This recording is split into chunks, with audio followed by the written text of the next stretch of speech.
Yeah, so I asked Brittany the same question. I just want to know if you had any pregame rituals or anything to get your mind right before a big game like this. I kind of do the same thing, but before every game, I only listen to gospel music. I don't listen to any kind of music but gospel every morning. And I always, no matter how much time I have, I always have to take a nap before the game. So that's kind of my pregame ritual. It's nothing really fancy, but gospel and always taking a nap. So yeah, whether it's a tournament game or just a name, it's all the same thing. All the same thing. I mean, focused and locked in. Like I've joked with some of the guys, like that is your mantra. Like if you had a plaque, it would be focused and locked in, right? Yes. I mean, should we get one ordered for you? I guess is the question.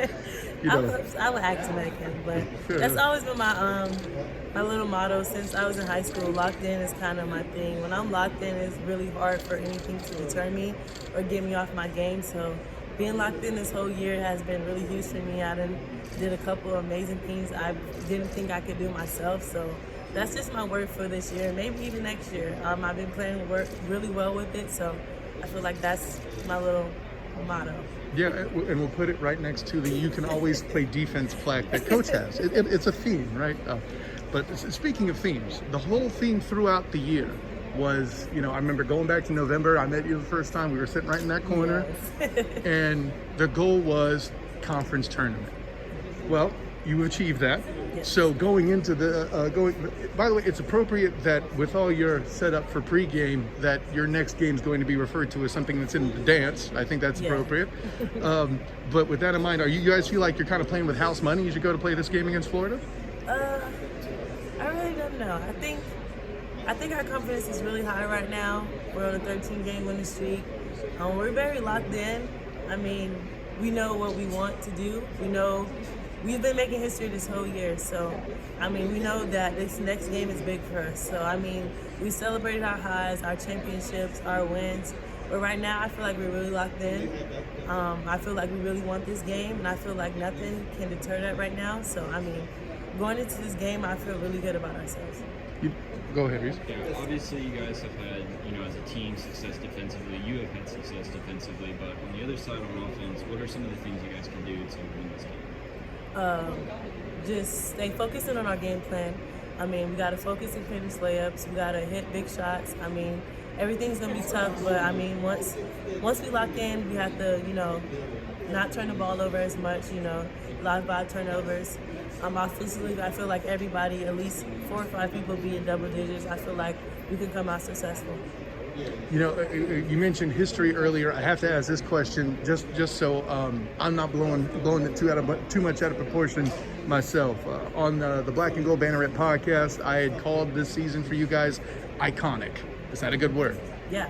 Okay. Very iconic. I mean, we didn't really know that this much history would be made. We didn't know about the last dates or anything like that when we were doing what we were doing, making history. But I mean, it's very iconic because we've done a lot that many didn't think we could do. So iconic is definitely the word for this year, especially with the seniors leaving Tay and Moss. It's a very good year. So iconic would be definitely the word for this year. Yeah, and you're talking about the people that are leaving this group. Obviously, we'll have you back next year. But has it really kind of sunk in that ladies that are coming in after you are going to be talking about this group for some time to come?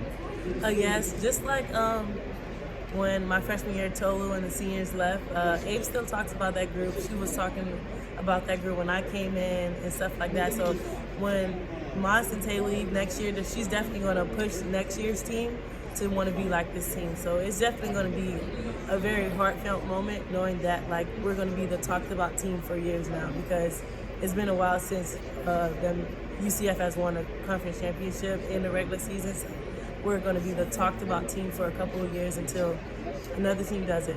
Like 23 years. Like I had graduated college in 23 years, okay? Like that's how far.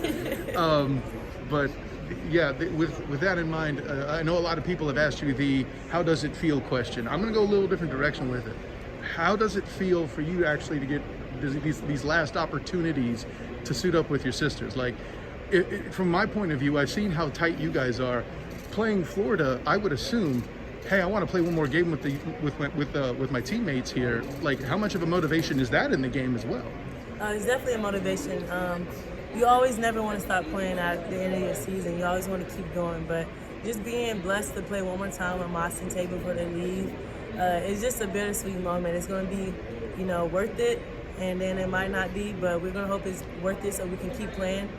You always want to keep suiting up with them. They're fun to play with. They're fun to be around. And just knowing the feeling of them leaving will be very sad. Just like last year, it was a sad moment, but we were blessed to get them back. So we just don't want the feeling from last year. So just being able to sit up there one more time is going to be an amazing feeling. Of course, you mentioned the feeling from last year. I've suffered a big injury myself in the past. Like, how awesome is it to claim that moment's conquered now from your injury last year in the tournament? It's like a bittersweet moment. I mean, I still have memories about it coming up to the first game. Just seeing their faces when I went down it's still heartbreaking. It's in the back of my mind for some reason. I don't know why, but just knowing that I've been, getting treatment and working on it so I can be in there 40 minutes with my team. See, Conference Player of the Year, Defensive Player of the Year, Diamond Battles. Thank you very much. Thank you. Thank you.